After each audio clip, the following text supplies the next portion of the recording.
the point where life stops, integrating. For a long time, everything still works. Responsibilities are handled, roles are managed, life moves forward. But beneath the surface, something important quietly breaks. The break does not announce itself. It does not produce a crisis.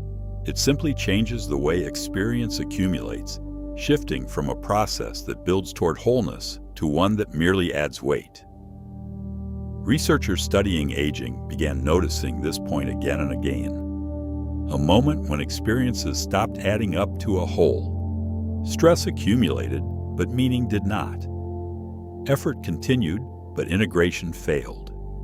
The failure was not visible in any single event. It was visible only in the pattern, the growing distance between what was happening and what was being understood. To understand why this matters, we need to look at what integration does biologically. Integration is how the body closes loops, how experiences are processed, stored, and resolved. Without it, systems stay open. Open systems require ongoing maintenance, ongoing attention, ongoing allocation of resources. They are biologically expensive in a way that closed systems are not, because closed systems have been resolved and can be archived, freeing the body to invest in the present.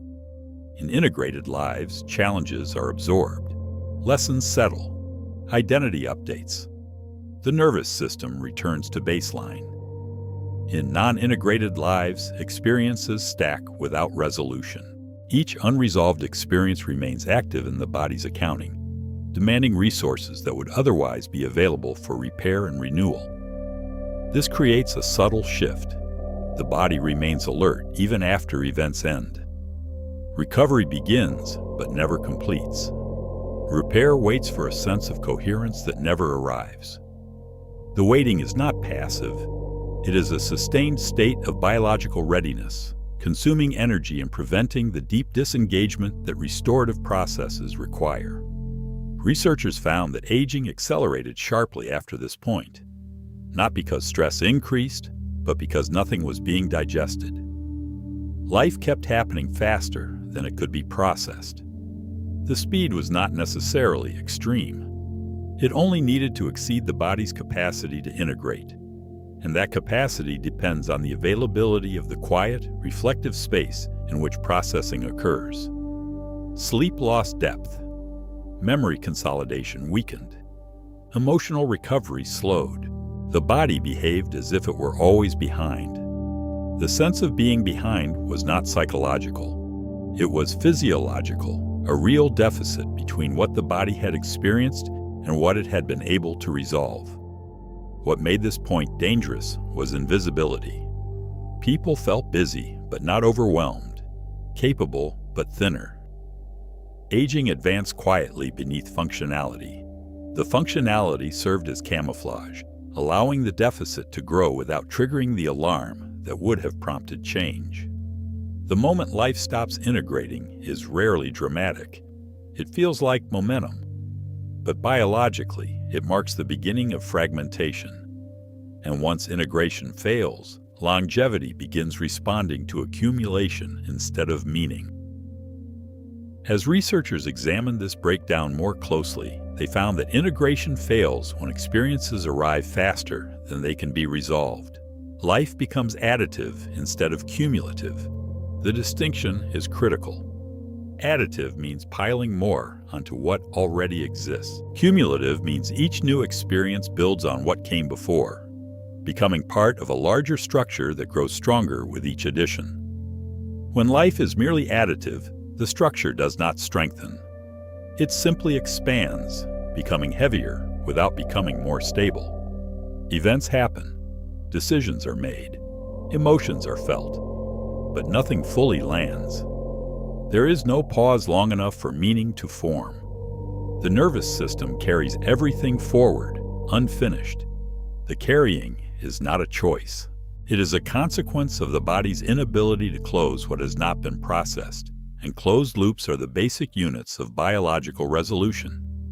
Biologically, this creates overload without crisis. Stress hormones do not spike dramatically, they hover. Sleep processes fragments instead of stories. Memory stores pieces without coherence. The storage is inefficient, consuming more space and more energy than organized memory, contributing to the growing deficit of available resources. This explained why people in this state often felt restless rather than exhausted. The body was not depleted, it was unsettled, always catching up, never arriving. The restlessness was the subjective experience of a system that could not complete its work. Not because the work was too hard, but because it was never given the conditions to finish. Researchers noticed that integration failed most often during prolonged complexity, multiple roles, conflicting demands, lives without clear priority. The system could not decide what mattered enough to resolve. Without priority, every open loop received equal attention, and equal attention distributed across too many loops meant that none received enough to be completed. Attempts to manage this focused on efficiency, better organization, faster processing, but integration cannot be rushed. It requires stillness, reflection, time without input. The requirement is not a luxury. It is a biological necessity, as essential to the processing of experience as sleep is to the consolidation of memory. Removing it does not make the process faster. It makes the process impossible. Without that space, experiences piled up. The body treated life as ongoing threat, not because events were dangerous, but because none were finished. An unfinished event occupies the same biological category as a pending threat, because the body cannot determine whether an open loop will resolve favorably or unfavorably. Until it closes, it must be monitored. Aging accelerated under these conditions, not through damage, but through unresolved accumulation. The system conserved energy, stopped investing in renewal, and narrowed its future. The narrowing was the body's response to an environment in which resources were constantly committed to monitoring the past, leaving too little for investing in maintenance and growth. This revealed a crucial insight.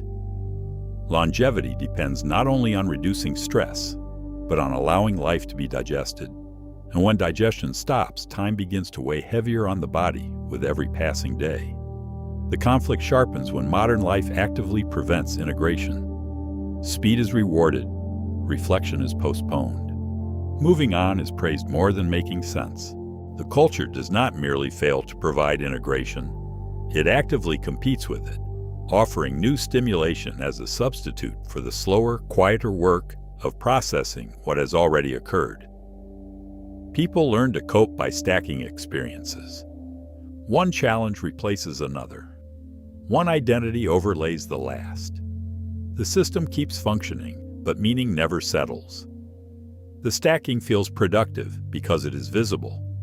Integration, by contrast, is invisible, and invisible progress is easily dismissed in cultures that measure achievement by output. Researchers observed that individuals in this state showed a distinct aging pattern: elevated baseline stress, reduced emotional recovery, slower physiological repair. Not because life was harder, but because it was never absorbed. The pattern held across different levels of external stress, suggesting that the critical variable was not the intensity of experience, but the completeness of its processing. Attempts to fix this often failed. Vacations filled with stimulation, mindfulness squeezed between obligations, reflection treated as another task. None of these created true integration. They created the appearance of integration while maintaining the same conditions that prevented it. True integration requires not just time, but a particular quality of time that is empty enough for the body to direct its own attention inward. What worked instead was reduction. Fewer roles, fewer narratives, fewer simultaneous demands. Space where nothing new arrived, and the body could finally process what already had. The reduction was difficult because it required people to accept that some demands would go unmet, some roles would be relinquished, and some opportunities would be declined. But the biological reward was substantial. When integration resumed, biology responded quickly. Sleep deepened, stress hormones regained rhythm, aging markers stabilized. The speed of the response suggested that the body had been ready to integrate all along. It had simply been denied the conditions to do so. The conflict, then, is not between activity and rest. It is between accumulation and digestion. Longevity suffers when life keeps adding without allowing understanding.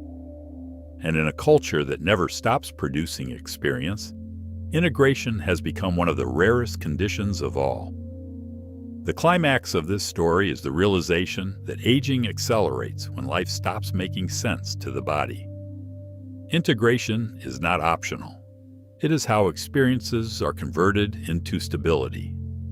When that process breaks, the nervous system stays alert, waiting for meaning that never arrives. The waiting is the biological cost of unprocessed life, and it is a cost that compounds with every experience that is added to the pile. The compounding is what makes this pattern so dangerous over time. Early on, the deficit is small and the body has reserves to compensate. But reserves are finite and the deficit is not. And eventually the balance tips toward a permanent state of diminished capacity. The resolution is not to do less, but to allow digestion. Lives that pause long enough to absorb what has already happened. Roles that simplify instead of multiplying. Time that allows experiences to settle into identity. The settling is what converts raw experience into the structured understanding that the body can file away and release, freeing resources for the present and future. Without this conversion, experience remains in its raw form, biologically active, demanding attention, and consuming the resources that would otherwise sustain resilience. Longevity improves when life is cumulative rather than overwhelming, when events form a story instead of a pile, when the body can close loops instead of carrying them forward. The difference between a story and a pile is integration. A story has structure, sequence, and resolution. A pile has only mass. The body can inhabit a story. It can only endure a pile. Modern life rarely allows this. We rush to the next thing before the last one lands. And in doing so, we ask the body to live in a permanent state of incompletion. But when integration returns, biology relaxes. Repair resumes. Aging softens. Because in the end, the body does not age fastest from what happens to us.